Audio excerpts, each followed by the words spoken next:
Yes.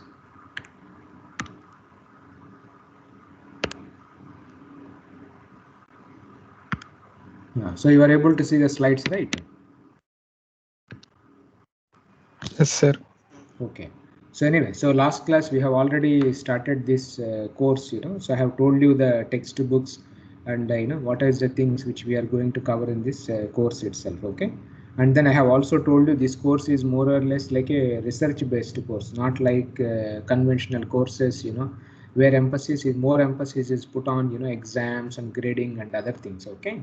So in this course, I will be asking you maybe after some time assignments, some practical, the data analysis and other things also you may have to do. Okay. So textbooks also we have discussed. I think I would have told you the geodynamics. We will be discussing all those aspects itself. So I have already showed you why they are important for engineers. So what was the reason? So why we civil engineers have to study earthquake engineering?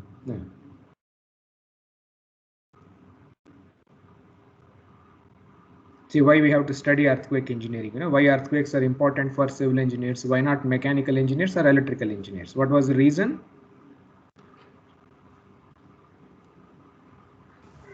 Because sir, most of the civil structure lie in frequency line ring of 0.1 to 10 hertz, and earthquake has also maximum energy in this range. So what happens if both are same? Resonance occurs and then it amplifies. Okay. Now mechanical people, they don't study because their range is here. Okay, 20 hertz, 25, 15. Piping systems, turbines, other things. So there, the resonance will not be there. But the problem is mechanical structures also, lie on civil structures only. So if civil foundation collapses, then mechanicals are also gone actually. Okay. So this is the main reason why we have to study earthquake engineering. If earthquake's energy was not in 0.1 to 10, it was somewhere else, then we also would not have studied about this earthquakes at all. Okay. So this is the most fundamental thing one should understand, why we have to study this earthquakes. Okay. So this I think we showed you also. And now what do you mean by earthquake engineering? What's the objective of earthquake engineering? Last class I told you. Now what's the most important objective?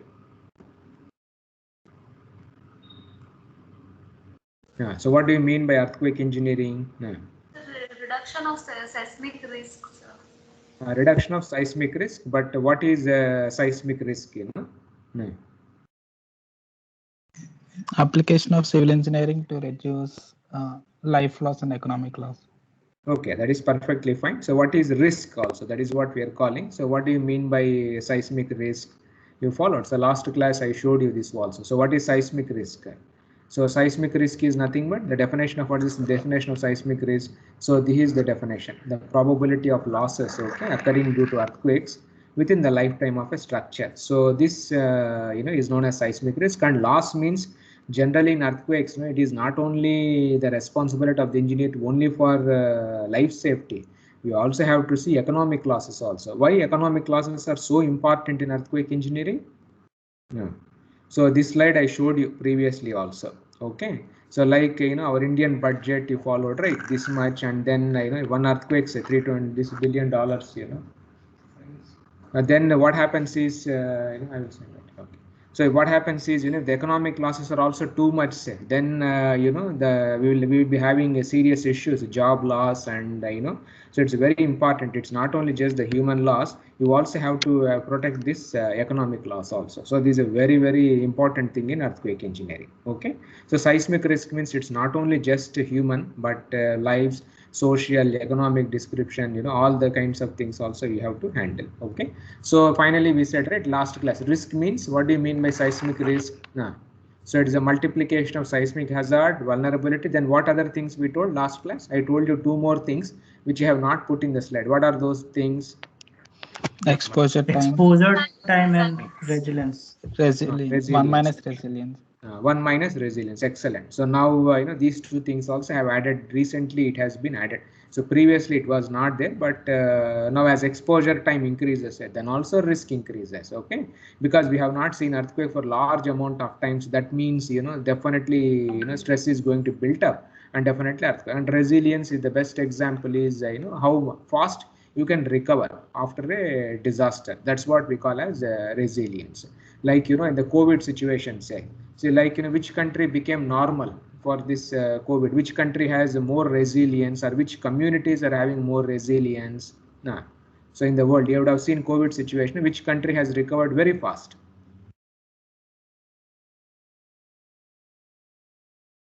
New Zealand. New Zealand, you followed, right? Like that, you can mention India, you followed, right? How fast they have recovered actually. So like that, so we have the seismic risk. So if they're very well better prepared, say, so any disaster occurs also, their seismic risk will be very, very less. Okay. So now among all those 4 things which you can control, no. Vulnerability.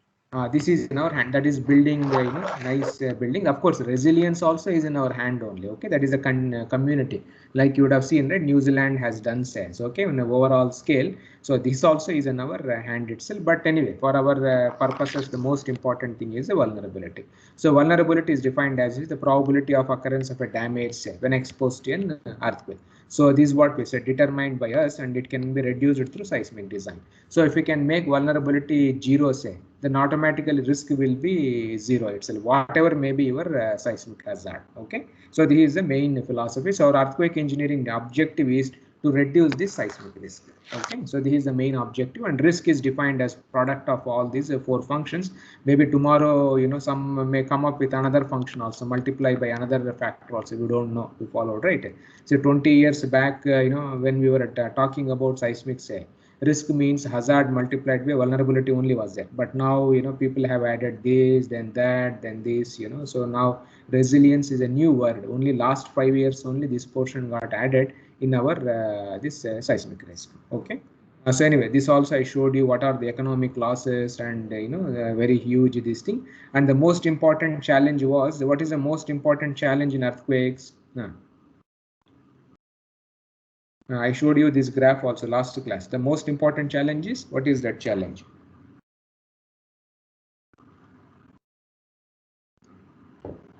Now, what was this graph? You remember last class I told you the maximum. So we don't know upper limit of ground motion, sir.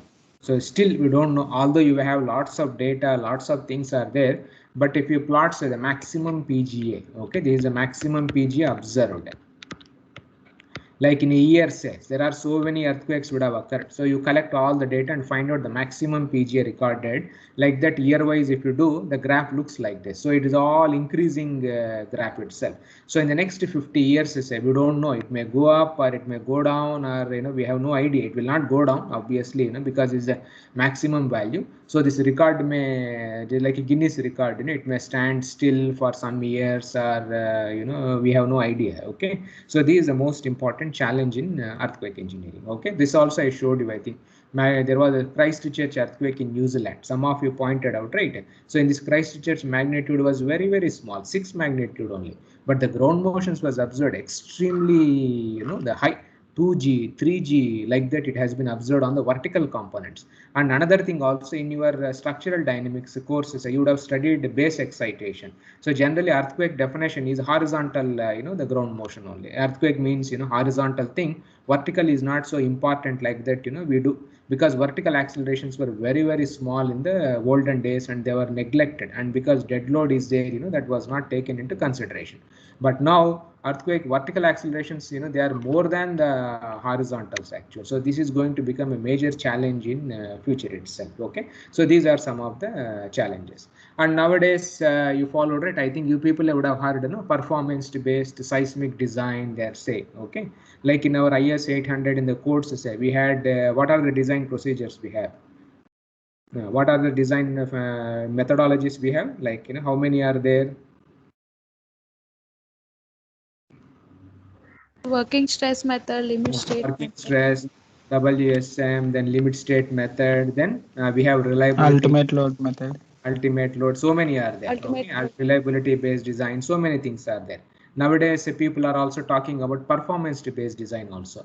Even in our IS codes, now there is a code which is going to come up for performance based design. I don't know how many of when you're designing a tall building, so say in India, it is mandatory. People are all the consultants, like I myself am doing, now tall building is going to come up in Delhi, Bombay. So, we are doing proof checking. They are doing performance-based seismic design, and they're sending the sheets and you follow, right? We are doing this analysis also. So now if you want to do this performance-based design, say, giving one value, say like 0.36G or 0.16G is not going to be sufficient because you have to provide several design values. So it is like, they say like this, the structure should be fully operational for a negligible damage after frequent event. They say it should be operational, minor damage, occasional seismic events. Then they say rare event, life safe, and the near collapse actually for a very rare earthquake. So they have defined this is something like 4 levels, for our design. It has to satisfy. And the difference is like this. So they define like frequent earthquakes. The meaning of frequent earthquake is 43 years. So an earthquake which occurs regularly after every 43 years, say, we call it as a frequent earthquake. Occasional earthquake means which occurs once in 72 years. Rare earthquake means once in 475. Very rare means 970, 2500. So like this, they have several, the design levels are there. So you have to check, for all these levels. So 43-year ground motion, 72 years ground motion, 475-year ground motion, 970, 2500-year ground motion. So you have to do all the analysis. So what nowadays, if you want to do performance-based design, say, you like our IS code right now gives only like zone 5, say, like 0.36G it gives. But the designers, they want all these limits. Then only they can do performance-based design. So this is the main challenge, you see, in our performance. So this is a new recent one which has come, and you would have seen this figure also, which is a very popular. So they have operational, immediate occupancy, life safety, near collapse, for frequent earthquake, design earthquake. This also one more thing is there. So group 1 buildings, say. So the definition is when there is a frequent earthquake, it should be come under immediate occupancy. Then for design, say, life safety, the near collapses for maximum considered, earthquake itself. So like that, so here you would want 3 design values, one for frequent ground motion, design ground motion, maximum considered ground motion. So this is what they say, performance-based design. So what the people want nowadays, all the practicing engineers, even in India, tall building construction, they don't want one number in design. Okay, so they want all possible numbers. So like I'm showing you the this is what we call as a seismic hazard curve. Okay, so this is what you see everybody wants nowadays. So I am showing you the seismic hazard curve, okay, for Bombay city. So now for Bombay city, say, your x-axis in seismic hazard curve, it shows the design values. Okay, so the design values, it may be PGA, or it may be spectral acceleration, or it may be anything else, whatever you want. So the design values are been given. So now for Bombay, say, what is the design values? They vary from 0G to 0.8G. Okay, so design value can be anything between these two things. And then we also specify for all these PGS, their probability of accidents or the risk actual associated with this probabilities also. So like for example, for 0G, how much is the risk here for 0? What is the value? 100% risk. 100%. So that means you are not doing any design. So if you don't do any design, seismic designs, definitely you are at 100% risk actually. Okay, the 3 magnitude also, your structure may collapse 3 or 4 itself. Now suppose if I design for 0.8G, so how much is the risk level for 0.8? Now, see for 0.8, what is the risk level approximately? 10 power minus 5. 10 to the power of, see, the minus 5. You followed it. So the risk level is very, very, very, very low for large values. So now from this graph, you can pick up these numbers. Okay, that is 43 years, 72 years, 475, 970, 2500. Say reciprocal of this will give you the probability risk actually 1 by 43, 1 by 72. Say so this gives you say recurrence interval. So this is like a time period 43 years. Reciprocal of time period is what?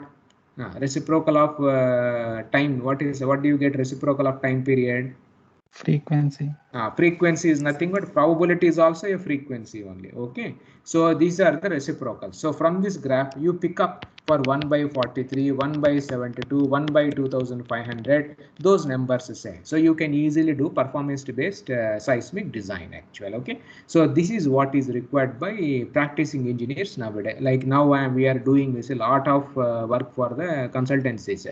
L&T, when a bridge is going to build in Assam or anywhere, say in anywhere in India, if we are having a tall building, say, which has more than 25 stories, or a bridge, or important structure, power plants, hospitals, very important structures, if you are doing, say, you have to, now it is a mandatory in the code, you have to do the seismic hazard curve actually, and then you have to do all these numbers, then only, you know, you can do the design nowadays. So our engineering seismology course, the main objective is how to obtain the seismic hazard curve. So this is what we are going to discuss in our this course. So this is the main objective. Okay.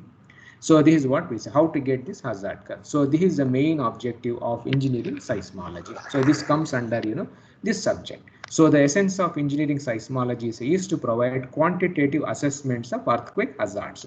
This is the definition of engineering seismology. So the output is essentially the seismic hazard curve. Okay, this type of curves. Or maybe, you know, estimates of ground motions actually, like the response spectrum, uniform hazard response spectra, or a time history, which can be used by engineers in their analysis. So sometimes you follow, right? Well, engineers, what they want is time histories also. So you people have done this structural dynamics, right? So in structural dynamics, if you want to design a building for earthquake, what is that you want? So if you want to do seismic design for a building, so what inputs you require?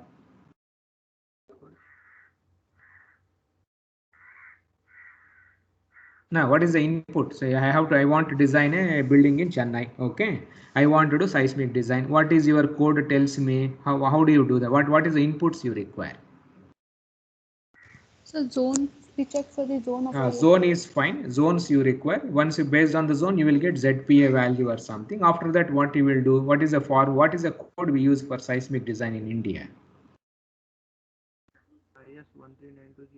Yes, 1893. Fantastic. Okay, what is the design inputs? What do we do once you get the zone value in our code? What do you do? We will find out the seismic coefficient factor and multiply with the weight of the building. Okay, but what is that? So you have first, our code gives response spectra. So have you seen this type of shapes?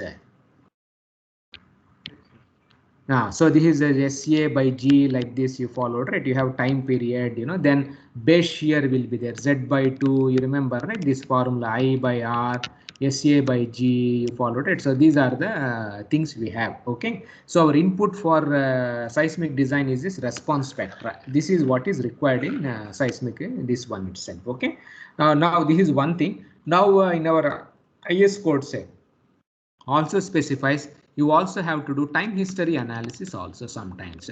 Where you have to do time history analysis? Now, any of you have seen IS 1893? To require the response of at each time interval of a structure for a particular ground motion. So that is fine. That is to find out the response site. But what is the advantage of time history analysis? So response spectrum is one thing. Time history analysis is something. When do you require time history analysis? Need that response of a building for a particular ground motion at any time interval. That is perfectly fine. Response spectra also will give you. Response spectra is the maximum, response of a single degree of freedom system. You can get from response spectra itself.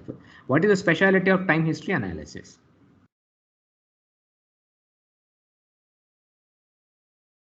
Now, why do you require a time history analysis? Like, what does the code specify? See, what the code specifies is when you want to do the design, say, you calculate from the response spectra. Generally, response spectra is valid for what type of structures or what type of systems, linear or non-linear? Linear structures, right? Now, linear only. You followed it, linear analysis. Okay. So linear only you design. Now, once you have designed the structure, say, to find out it's because our design is a limit state, or as we mentioned, right, other operational performance based designs or something. So people do time history analysis, as you mentioned, that is fine, but they will do for non-linear analysis. You followed, right? So what they do is they will model the building in SAP, or you followed it, that whatever softwares we have give this bilinear, this type of curves they will give for the hinges, for the column non-linear analysis they will do, and then they will be subjected to a time history. So for non-linear analysis, your response spectrum is not sufficient actually. So they do this nonlinear analysis and they will analyze the building and they will find out, what are the weak points where the hinges will get formed actually. Okay, so like the hinges gets formed in the beam or in the column, or which is the place you followed, right? So this they will identify. So these are required for identifying the damage or the plastic hinges, other kind of a thing. Some engineers also require this, the time histories also. So I'm showing here like for Koina earthquakes, one of the oldest time history. So this is also required for engineers. So for what engineer wants is the seismic hazard curves, response spectra we want. Apart from that, we also want this time history also to do nonlinear analysis of my structures. Okay. Now sometimes nowadays you followed, right, people are talking about the contours also sometimes they want.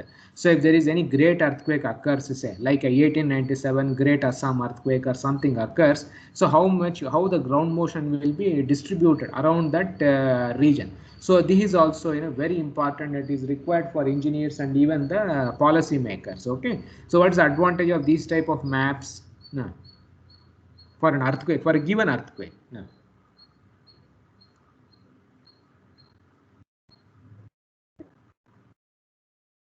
See, if an earthquake occurs, say, okay, so what people want is a PGA. How much PGA this earthquake has generated, how this PGA has been, distributed in a region. So like, for example, 1897 Great Assam, say. See, like, for example, Kuch Bihar is located here. What is the PGA at Kuch Bihar? What is the peak ground? Can you see this number? 0.14. 0.14 G. Now, where it is very high, say like for example, Gauhati is here. So for Gauhati, what is the value? 0.2 G. 0.2 G. Now, if you see Chirapunji or you followed it very near, say, so you will see 0.4 G or 0.42 G, like that happens. So generally, when an earthquake occurs, say, not engineers or even the policy makers also, they want how PGAs are distributed actually. So these type of graphs are very, very important for identifying, the damages, where damage will be more actually. Okay, so where the losses will be there, so that the government, they can identify the resources or the relief materials, which place to send, that is a very challenge. So like Gujarat earthquake, I don't know how many of you remember, because my PhD thesis started with that earthquake only. So when Gujarat earthquake occurred, say, we didn't have these type of contour maps at all. So what happened was, the government has sent relief material and all other things. They passed through Anjar or some Bachao city, but Bachao city was completely, gone during an earthquake. But no, there was no information at that time that the city was, the damaged or something like that. So relief material, it went on the road via Bachao only, but they didn't do. But there was no, planning, and relief material ended at a place where there was no damages actually. Okay, so this also is very, very important. So now what engineers want is seismic hazard curve, then time histories for nonlinear analysis. Apart from that, these type of distributions are also required to identify the places when an earthquake occurs, where relief material has to be sent, where our disaster response teams say where they should be sent. Because I'm just showing you a map in a computer, but the distance between Agartala and Gauhati will be far, you followed, right? So where to planning and other things is also big challenge. So this is also required for engineers actually. Okay, so our engineering seismology, this subject or this course, say, for you, what we'll be doing is it helps you to obtain the inputs. What are the inputs? So to summarize whatever I have shown you, what are the inputs required for engineers? The first input, what engineer wants? Response spectrum. Response spectra. Okay, but seismic hazard curves. Anyway, the seismic hazard curve, response spectra, we will do for all the things only. The hazard curves. What is the advantage of hazard curve? Now, what you will do with hazard curve? I showed you, right? You can do what design? Performance-based design. Then what other things you want? If you want to do nonlinear analysis, so these are sufficient for linear analysis. Okay, if you want to do nonlinear analysis, so you require the time histories also. So this also is required, time history analysis. Then we also require these type of contour maps. These are not design values. This is not this design values, are these three maybe design you can do, but contour maps, of you see the PGA distribution or spectral acceleration distribution for a given earthquake. Okay. So this is also very, very, the important actually. So given, the earthquake, how the things are going to get distributed. So these things are required for engineers and to identify losses and disaster planning, mitigation, all these things you see comes under. Okay, so all these things are required for engineers. And our seismology, this course essentially it helps you to get all these inputs in our design as well as for the disaster planning. This is the main objective. Okay, so now I think you should be able to understand. So now what is earthquake engineering? What is the objective of earthquake engineering?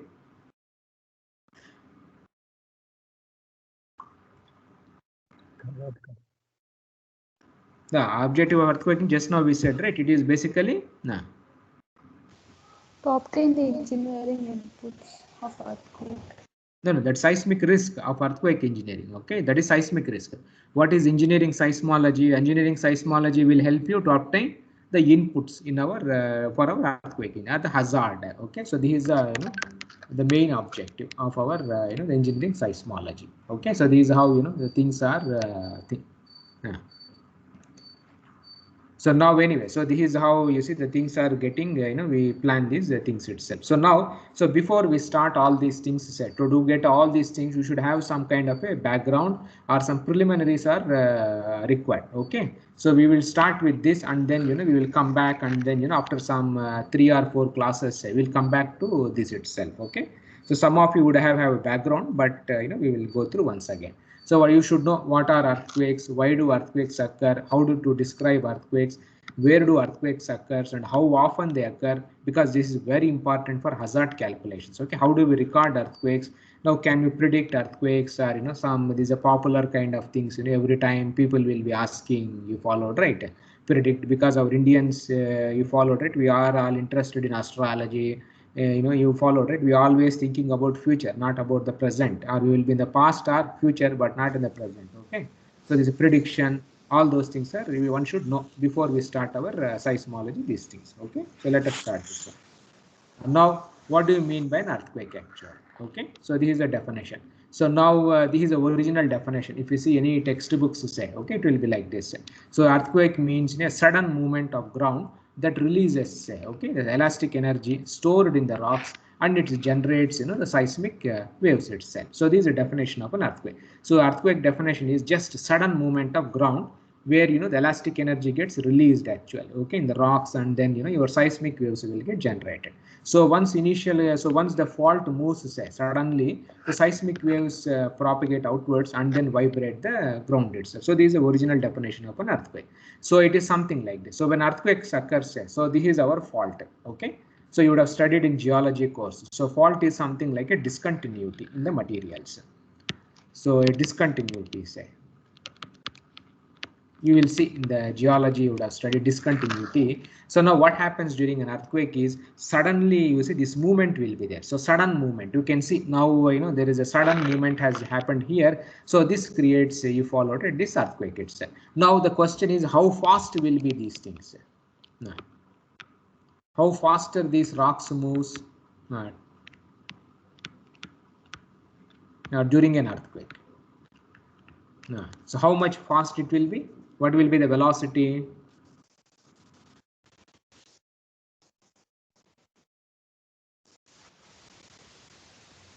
You can guess, don't worry. Okay, how much faster it will be, this movement?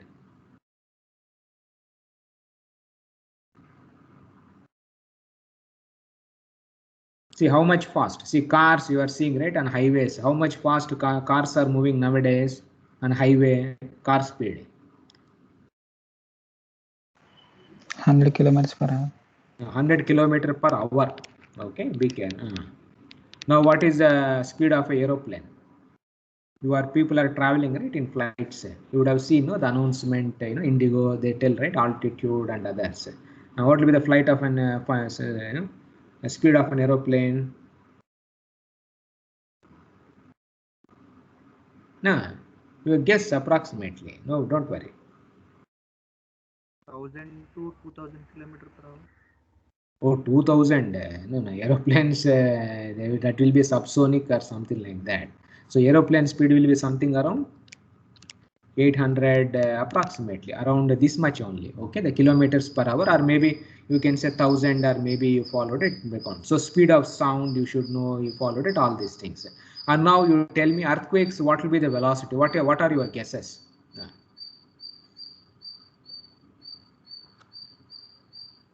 In 5 kilometers per hour, or within the 5 kilometers? 5 kilometers per hour. One thing is 5 kilometer per hour he is telling. Now any other guesses are there? No, velocity traveling, it will be per second, I think. No, you tell me how much speed these rocks move. That's all during 5 5 kilometer per second. So 5 kilometer per second. So 5 kilometer per second. Okay. Any other guesses are there?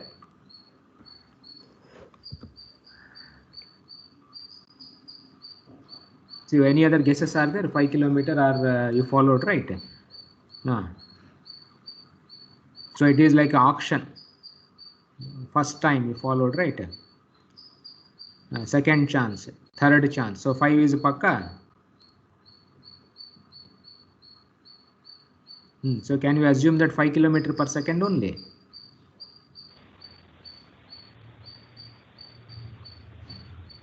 Depends upon type of magnitude, type of stone present, magnitude Type of of stone earthquake. present. Okay, but anyway, I want some numbers, So then if it is type of stone, so you tell the range, how much it will lie between where to where.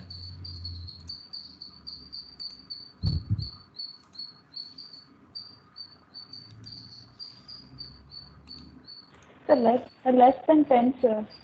Less than 10. Okay. Yeah. So anyway, so I think 5 to 10 something you are telling, but generally earthquake speed will be not that much actually. Okay. So generally their speeds will be 2 to 3 kilometers per second. This is how the speed during an earthquake, rupture speed actually we say. And it doesn't depend on the magnitude at all, the rupture speeds.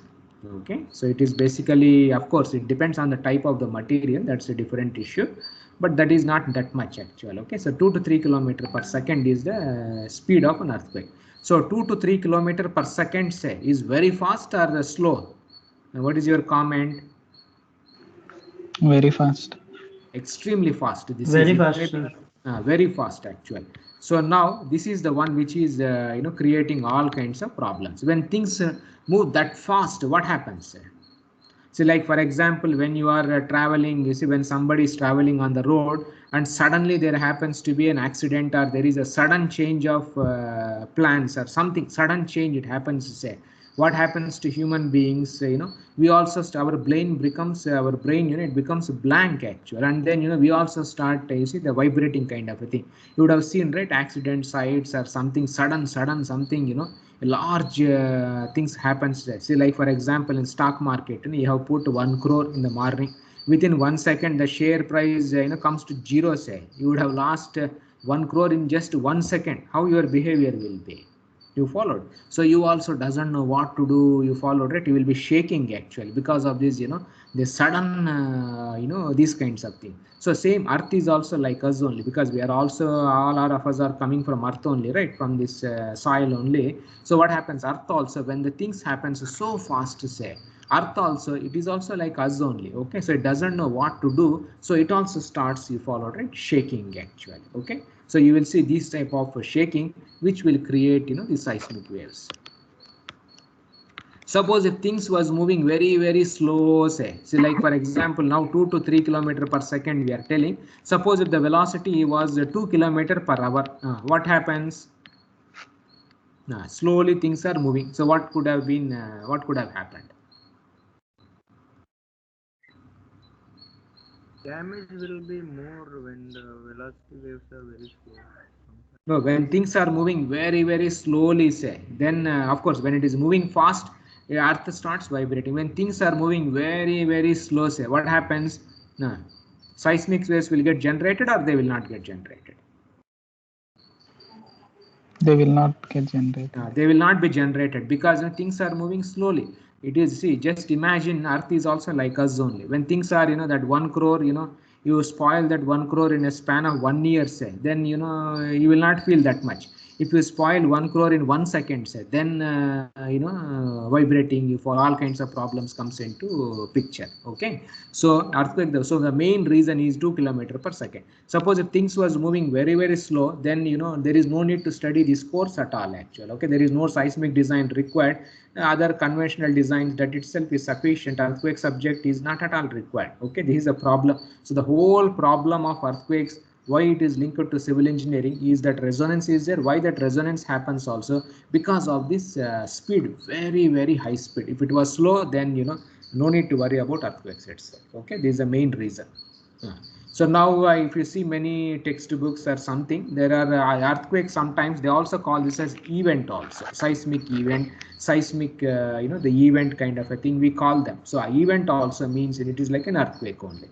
Sometimes people in textbooks or some newspaper, they also call it a teleseism also. So this means if an earthquake occurs far away, say, like for example, if earthquake occurs in Japan and we are in Chennai, so you don't see very, very far. So we call that as a teleseism. These kind of things are there.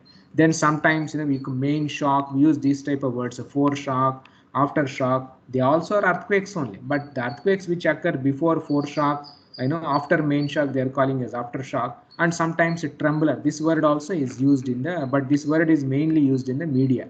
You would have seen, right, Times of India, like Delhi, it trembles, something like that. Trembler near Delhi, trembler near something like that. You see, they write also. So all these words, we use, they are like synonyms actually. Okay, for earthquake itself, event, teleseism, main shock, foreshock, aftershock, trembler, all are synonyms for earthquakes. So you can use any of these words, but use it carefully. Like foreshock, main shock, you followed these words also. Now, why do earthquakes, they occur? So this is also a main, the important question. Of course, I wanted to show some slides on the planetary formations, planetary seismology and others also, but my computer is under repair. Maybe tomorrow you follow, right? If it repairs, I will show you some of those initial slides also. Okay. So basically everything is related to our, the Big Bang theory you would have, heard long back. Okay. So Earth was very hot, 4.5 billion years, and then you followed it. All kinds of stories are there. Which has been confirmed recently also. Maybe I will show you tomorrow or maybe next class those interesting things also. But now if you see the answers right now, say we will see all those things tomorrow. But basically the reason is the plate tectonics, mantle convection, all the blame goes to these two things also. Okay. So this is what it says. You all of right, this hot water boiling. So what happens when you boil water? The water, this becomes hot. What happens? Well, hot water's weight is lower than the cold water, so it comes up actually. So this cold water goes down. Okay, it becomes hot. So you will see these type of convection cycles actually when things are boiling. When here there is a huge temperature, here there is very less temperature. If there is a difference, if you are having a liquid, this convection currents comes into picture actually. Same thing happens in earthquakes also. All of you would have studied in geology. You followed, right? Earth has so many layers, crust, mantle, then the outer core, then we have this inner core. You would have studied in geology. So crust is something around 35 kilometer thickness only, where we are all are staying. Then we have mantle, which is a 2,900 kilometers thickness. Then we have core. Outer core is 2,200 and inner core is 1,250 degrees. So 1,250 kilometers. So these are the dimensions of our mantle, and then you see the core and other things. Okay. So I will show you maybe tomorrow or day of next class the cores of other planets also. Okay, which is very interesting. For this phenomenon. So now this mantle and then this outer core, so this is all liquid kind of a thing actually. Okay. And now here what happens is our mantle say, so this core has a temperature about 5,500 degrees centigrade at the core, and at the surface, what is the temperature right now at your place? What's the temperature, surface temperature say?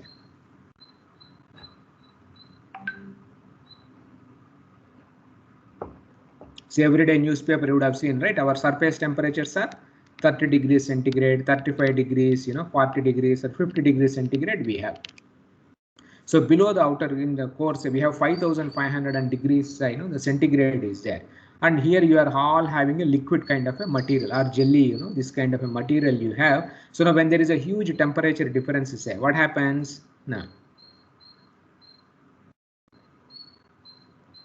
flow of energy, heat energy will. So like, you have this temperature here, all liquid, then you have a 30 degrees. So this problem is same as, you're boiling of hot water only. You followed, right? So this convection currents comes up. So you will be seeing this type of currents, going like this, and then you see the convection currents come. So things are moving actually inside our planet Earth. So our planet Earth is not like, a dead kind of a thing. So below, lot of things are moving, and all of you would have studied, right? Outer core, things are all moving. See how come magnetism comes for Earth? Electromagnetics.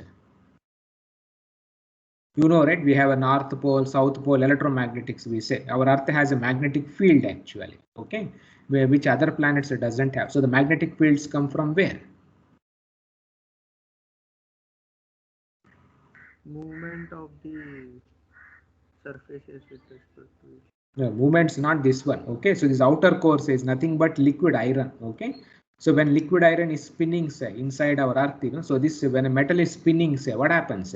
It gives you electromagnetic. You would have studied, in our electromagnetic waves and other things you would have studied. So that gives you followed it, this magnetic field which protects our Earth itself. Okay, but that is protects Earth also. But this also happens to be, the driving forces between our plates itself. Okay, this is how. So if you are having a plates here and here, because of the movements, so cracks forms, and then, because the crust is very, very thin, just like a 35, kilometer itself. So that is the thing why, we have this plate tectonics. So you can see, and there are mantle plumes also, they say, like, you have seen Iceland, maybe followed, right? Iceland, how many, yes, where is Iceland? Okay, maybe it is not there. So you can see this Iceland, say, okay, this one. So Iceland is somewhere, I think, here, I think. Okay. So if you see here, there are some mantle plumes are there. So there are in our Earth, say, there are some channels are there. This is our core. Say, if I take this as a core, there are something like a channels. Because of the temperature difference, this is what we call as mantle plumes also. So these are the places, where this liquid rocks, say, they come up to the surface, and then, this happens. So this Iceland, which you can see, this Iceland is located on the top of a mantle plume. So this hot lava came up and it solidified, So the Iceland country was born actually because of this mantle plumes. So this is a very interesting, geological, geophysical fluid dynamics. These people model these type of works itself. So now, so this is our India. So right, all of the whole world was one continent, Pangaea or something long back. So our Indian story is like this. So our India is a Janskar, something they used to say. So this was a part of Africa. We are all the thing itself, and because of this plate tectonics, so we diverged the Africa itself, and then we converged towards our Asia. Okay, so this most of would have studied also. Okay. So now this plate tectonics, so this theory is very well, they established actually. So now if you plot all the epicenters of all earthquakes or these mantle plumes, volcanoes and others, so there are many, these yellow dots are all epicenters, okay, and these red dots are all mantle plumes. I showed you, right, where volcano or something else will be there. So now what happens is all these epicenters, if you plot, they all follow a nice pattern here. You can see all earthquakes are occurring, along this line itself. Okay, so beautiful pattern, you see, they follow.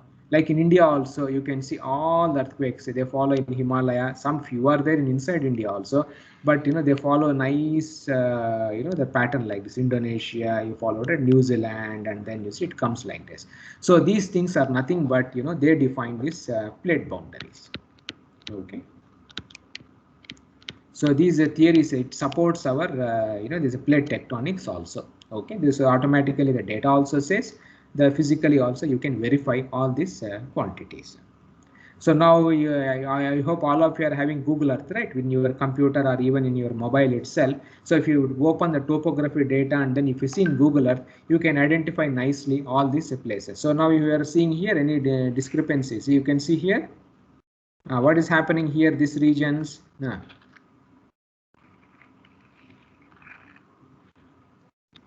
See, this is a topography data, the bathymetry data or something. So how here the bathymetry is looking like?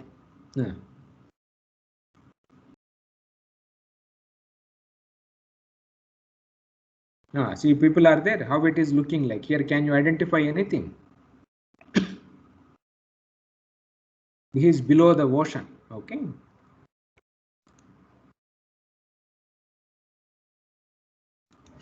Looking like the movement is there in the. Something like zigzag you have seen, right? So this is a place, where you see this is a boundary. It is basically a plate boundary or a rift zone, we say.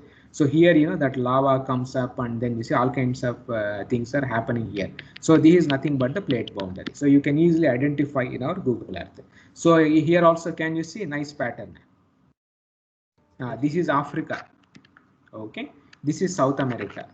You follow? So here also you can see along this region, say this type of curves you can easily identify from the topography, the maps itself. So this is nothing but a plate boundary between African plate and the South American plates. So you can easily see now technology is advanced, right? In Google Earth itself, you can identify from the bathymetry data itself. Here also you can see, here you can identify the plate boundaries. Now, see what is this place? What is this country? This country, what is this country?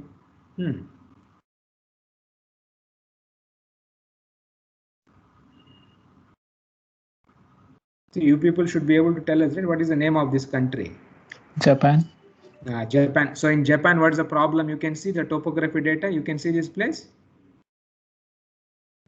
You followed. So this is nothing but a plate boundary. And what type of plate boundary it is? See, you can see this plate, say this side, that is a Pacific plate, is going below this plate actually. Okay, this is what they call as a subduction. So here only, large earthquakes occurs, like, 9.1 magnitude and others also. Now, what is the most dangerous country? Like, of course, Japan is there. Among all these countries which are located on plate boundary, Japan is one. Apart from that, no. Can you identify the small country here? The small country. What is this country? Indonesia. Be careful. Now, what is that country? See, you have not seen the maps. Now, what is this country? Small country here. Beautiful country. Philippines. Huh? Taiwan. It is a Taiwan basically. Okay. So Taiwan also, if you see, you will see, you followed it, the subduction. You can see, right? A huge subduction is there, and there is a boundary here. Very sharp, the things will be there. So this is also, a plate boundary. Here you can identify from this things itself. And of course, Indonesia I have not plotted. You can turn the globes. You can easily identify all these things itself. Okay? So you can try. So anyway, so now that is from the plate tectonics. Now the heat flow data, they say, like how much is the temperature in the oceans. So the same heat flow data also, if you see, there are many places, like this is Africa and this is South America. Along these lines, the plate boundaries, you can see the temperatures are, very, very high itself along those boundaries. So this is North America, you followed it, the Chile. So here also temperatures will be very, very high. So heat flow data also supports our plate tectonics theory. So near along the plate tectonic boundaries, the heat flow is also very, very high, which means, some material is coming up and then you followed it. It is going, coming upside or something like that. So now this is also, I think, age of the ocean floor. Okay, so people do carbon dating and then they found out. So age, so red color indicates, you can see here, the red color indicates only 10 million years are very low age. This color indicates very high 270 million years, and this is a 30 million years. So if you see this, I have shown you along these plate zones, say the temperature, the age of the ocean floor is very, very young actually. Okay, that is a 20 million years or 10 million years itself is the age of this ocean floor. So if the age is very young, say what does it means you? What does it tells? So here if I take a specimen in this area, the age of my ocean floor is green color. It is obviously some 70 or 80 million years. But when it comes to this region, say, so what is the age of the ocean floor? You can see the legend here. It is recently formed.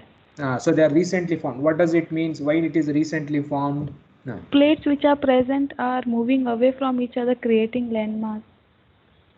Yes, okay. So that is why you see, of course, here age means, generally human beings, young means, 20 years or 30 years we say. But here in geological ages, young means, 20 million years is they consider them as young itself. Okay, so we have to be careful.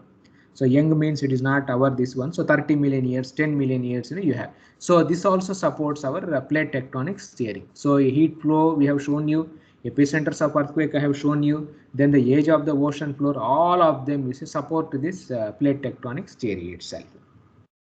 So this is also between Africa and South America. So if you see the age of the ocean floor, where is the age very less? So where is this red color you are seeing? So red color shows very young age, 10 million years or 20 million years. So the red color exactly you followed it. It matches with our the plate boundaries. So very, very interesting. It is available in Google Earth. You people can download or you people can try. You yourself can see these details. So this is a bathymetry data also I'm showing you. There are many you can see in Google Earth, and you can try yourself itself. Okay. So now right now the understanding is based on the heat flow, based on the epicenters, based on all those things. Now people have all the geologists, they have said that the whole world can be divided into some plates actually. Okay. So this is a Pacific plate. This is a Pacific plate boundary, and India we used to call as Indo-Australian plate. Okay, previously. But now after 2004, this Sumatra earthquake, which created tsunami even in Chennai, that everybody remembers. So this plate started breaking actually. Okay, so India, Australia, say it has now, they say it has diverged actually from Australia. So now Indian plate is separate, Australian plate is separate. In olden days they were joined by as a one go, but now these two also have broken. This 2004 earthquakes, it has broken the crust here because its magnitude is very high, around 1,000 kilometers or 1,500 kilometers. It has ruptured, so it has even broken the the plate itself. Okay, so there are I think some 43 plates or something like that they have, and micro plates also are there. Small plate regions also are there. Okay, so this is how the the things comes. Now here, if you want to know more details, you can refer this Bird. One fellow is there, one famous professor, Bird. I think he's in University of California, some Los Angeles or something. Peter Bird, his name is. So you can type in Google. He will tell you the plate boundaries. He's an expert, in this work.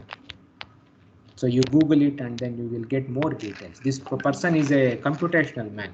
He does a finite element modeling of plates. He does very interesting work. He's a geologist, very famous man in the seismology. Okay, the Peter Bird, his name is. So you can just look at his website, and he discusses all these, the plate boundaries and how plates are formed from finite element, the perspective. So now these plate boundaries, all the plate boundaries we have seen it. Africa, Asia, you have a plate boundary. Africa, South America, you have a plate boundary. So basically all these plate boundaries can be divided into three types actually. One is spreading boundary. That means you see one plate, so they are moving away from each other. That's what we call as spreading. Collusion means both the plates are coming towards each other. That is a collusion boundary. Then parallel but opposite in direction. So this is something like related to our stresses in mechanics. So in mechanics, how many stresses are there in our mechanics? Now, how many type of stresses are there in mechanics? Fundamental. 6 independent stresses. Huh? No, you have to tell loudly, 6 independent stresses are there for a 3D. No, what type of? I'm not able to hear you. What type of stresses? Yeah. Normal, shear. Very good. So shear stresses are there. Then we have compression stress, normal stress, compressive stress, tensile stress. Only these three only are there. Nothing else. Of course, compression, tension, both of them are same. Only just a sign change. But you can differentiate these. Only three things are there. Now you tell me for spreading boundaries, what type of stresses will be there? Tensile. Collusion. Compression. Then this one parallel but in opposite directions. Shear. Shear stresses. So finally, so three stresses, three boundaries. That's all only. So it is a very easy mechanics point of view. Okay. So now these three stresses gives rise to three different types of faults. Now one is a strike slip fault here. Now strike slip fault means what type of stresses are there? Shear, tensile, normal. Shear stresses. Shear stresses will be there. thrust faults, where one is going above the other, actually collision kind of a thing. So this, what type of stresses will be there here? Thrust mechanism, Compression. Compression. Now normal fault, they are going away from each other. So what type of stresses will be there? Shear compression. What is the other one? Tensile. Tensile stresses will be there. So now what will be the stress in our India and Asia? What happens? Or what type of a boundary is between India and Asia? So compression. Compression means collision type of a boundary. Collision. What is the collision only? So what's the boundary between India and Africa? India and Africa. Spreading. That is a tensile, because we have moved away from each other. Okay.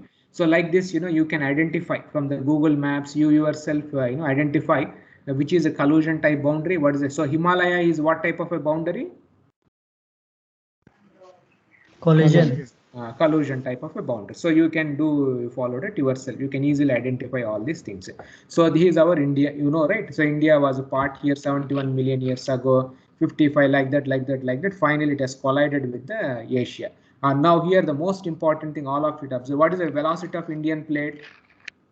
See here. 5 centimeter.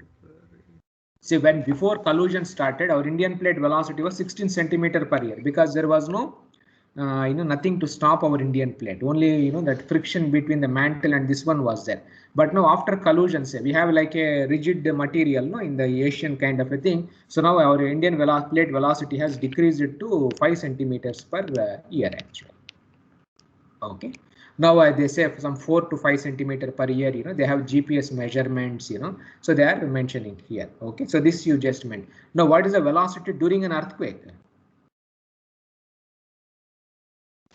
2 to 3 kilometer per second. So 3 kilometer per second. You just mentioned. See here, what's the difference? So velocity of Indian plate is 5 centimeter per year, but velocity during an earthquake is 3 kilometer per second actually. Now I will ask you the question. Do you design your structures for movement of Indian plate? Are you worried about 5 centimeter per year? No, sir. No. Why are you not worried? It's very small, sir. Very slow, sir. It is very slow. So what happens? So when things are moving very, very slow, sir, nothing will happen. You followed, right? But if same thing happens very fast, sir, then only this vibration, shaking and all these things comes into picture. So keep this in mind. These numbers are very, very important. Later on also, I will ask you, okay? Because based on that only, hazard calculations will be, okay? So this is our India, right? So India, Asia. I hope all of you would have studied all these stories. They are nice geological stories are there. There was one ocean. The ocean between India and Asia. There was one ocean. Tethys Ocean, sir. Tethys was there. Okay, something is there, and finally you see, due to this collision, Himalayas got formed. So everybody knows all this. I think you can see nicely in Google Earth also.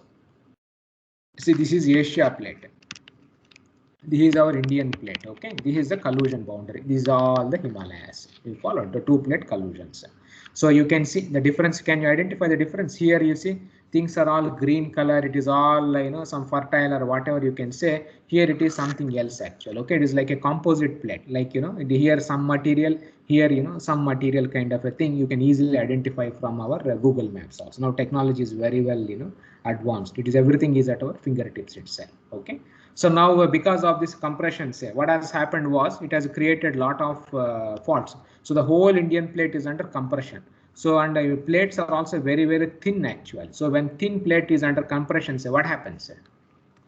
So you have a thin plate, and here you have a huge Asian plate, which is very, very strong, this one, and it is under compression. What happens?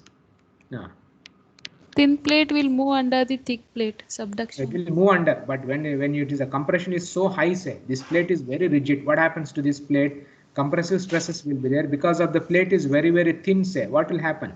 Sir, ruptures, faults will be formed. Buckling, sir. Buckling, excellent. Okay, that is like a slender column kind of thing. Buckling happens. So because of buckling and all other kinds of a thing, but here below you have a mantle. So you have this beams on. It is like springs are there below our Indian plate. It is like a plate on springs. You followed. So this buckling happens. It is not the first mode. You will get higher modes also. We will see later. So these faults gets created. Main central thrust, main boundary thrust. So many faults are there in the Himalayas, even in our Indian plate also. Okay. Now what kind of faults are there in Himalayas? Strike slip or thrust or normal? Now, what type of stresses will be there in Himalayas? Normal. Normal. No, what type of stresses will be there? Compression, sir. Compression. So compression means what type of faults? No, compression. It is a thrust faults actually. So these are excellent. So thrust, we remember, okay? It is not very easy to remember if you know our fundamental mechanics. Because of compression means thrust fault. Tension means normal faults. Then no, nothing this way, that way, just moving apart means shear faults. Okay, so this you should be able to remember. Okay. So fine. So I think I will stop here because I have to go for a meeting in our, this Chennai, our Tamil Nadu government meeting is there on microzonation. It is on earthquakes itself. Okay, so I will stop here. So we will continue in our next class. Okay. So fine. So if you have anything to ask, you can ask.